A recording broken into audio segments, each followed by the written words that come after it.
Alright, first and foremost, I want to say Kalalal, Yahweh Basham Yahushai, Basham Rakar Kodash. Double honors to the elders and apostles of Great Stone, and salutations to all brothers that's pushing this work in all sincerity and in truth.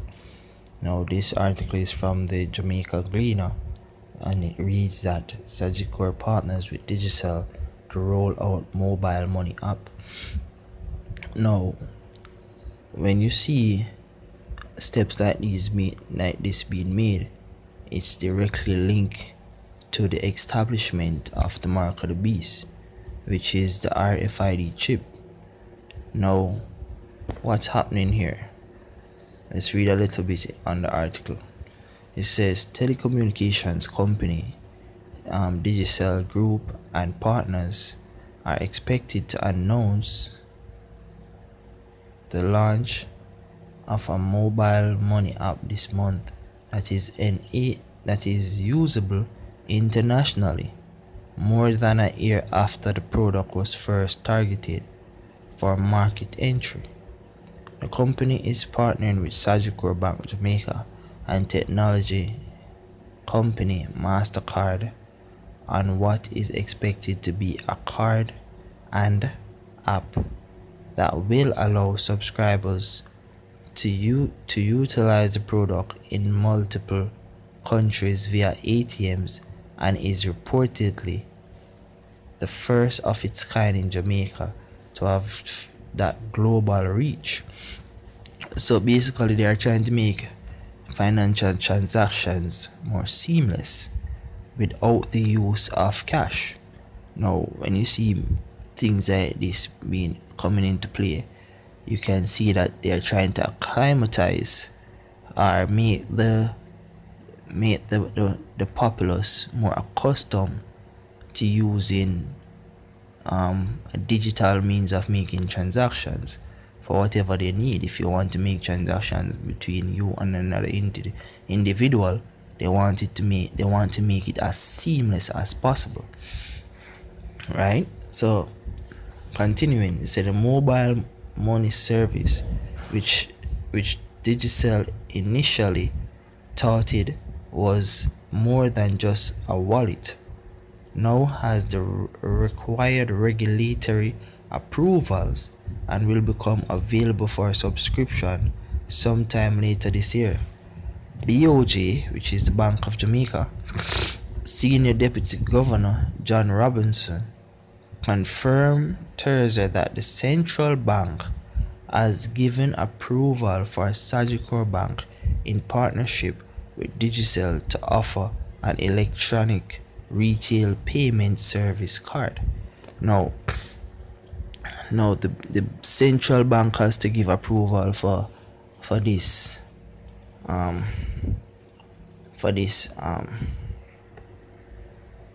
motion by the Sagicor Bank, because Sagicor Bank is basically a offshoot or a franchise of the banking system in general.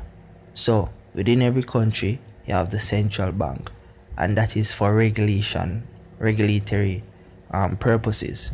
So now, seeing that it has to come under the umbrella of the banking system, you can basically route this agenda directly back to the elects. You understand? Which are the so-called elites, the head of the banking system, the people that makes the big decisions in the world. You understand? So seeing that they are a part of this, you can basically come to the conclusion that the agenda that they are after is to come to the point where the use of these technologies is so seamless and people are so accustomed to it that they can introduce the mark of the beast for what more seamlessness. You understand? So they are acclimatizing the people to these conditions.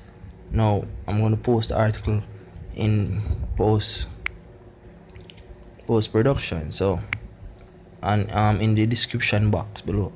So now let's just get a particular scripture. I'm not gonna go too far. This is just a quick update of what's taking place. So now I'm gonna read Ezekiel chapter 28, right? Let's say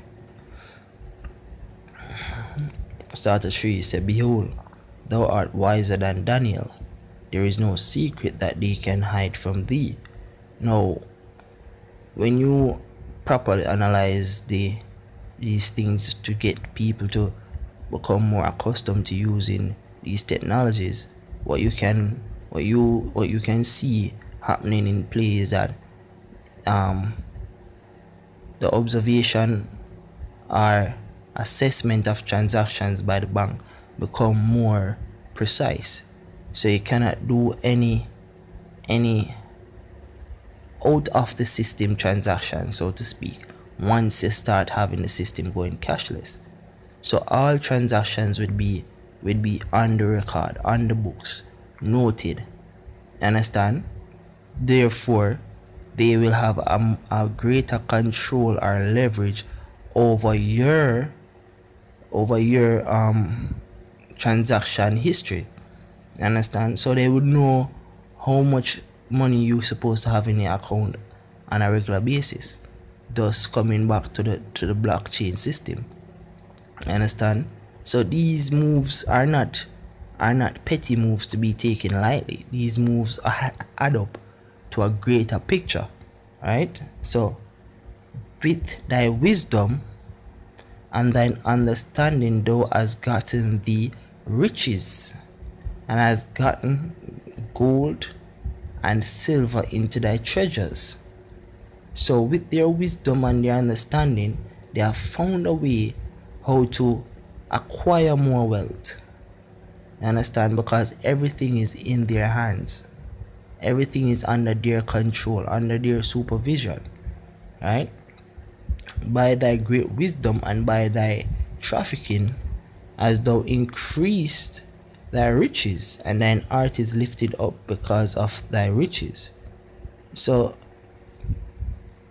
they have gotten great riches, and riches is not only a monetary gain.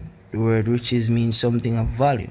So with that value, what comes with having full control over the mode of transaction, what comes with having that power. You understand? It comes with the sense of being all-knowing, so you can know exactly what kind of transactions are being made. Because when you have transactions being made via cash, there isn't necessarily a record of it. There isn't necessarily a historical dating of the transaction that's noted in the system. But now that they're moving from that and they're putting it in a system where it can be recorded and updated via the banks and so forth, they can have a greater leverage over assessing the entire populace. Understand?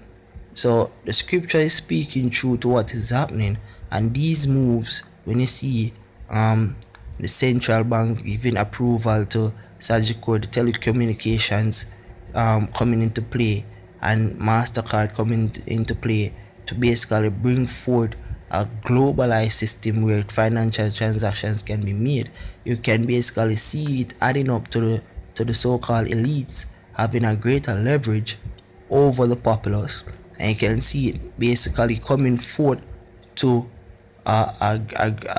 coming closer to the implementation of the mark of the beast, which is a key example of gradualism.